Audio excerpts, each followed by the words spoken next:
Si è conclusa così questa mattina nel cimitero di Miane la cerimonia per la scopertura della lapide in ricordo di 37 militari della Repubblica Sociale Italiana e un civile uccisi infuibati a Combay nel maggio del 45.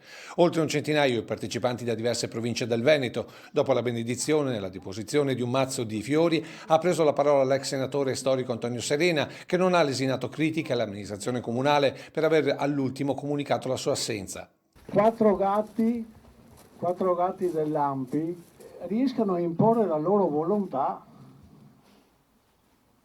Qui viviamo in una terra di centrodestra, riescono a imporre quattro gatti la loro volontà.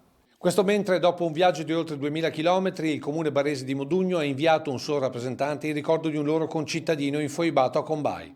Abbiamo potuto commemorare degnamente Paolo con una lapide al cimitero, all'ingresso del cimitero comunale di Modugno, che campeggia bella grande, con una amministrazione di centrosinistra.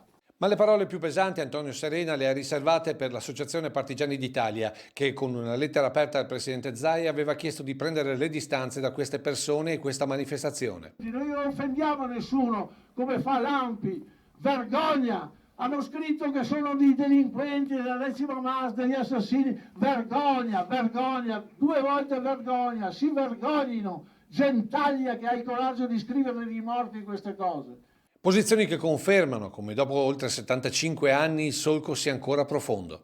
Noi ci battiamo per queste manifestazioni per ricordare i morti di una parte dimenticata e con questo facciamo un'opera per avvicinare l'altra parte.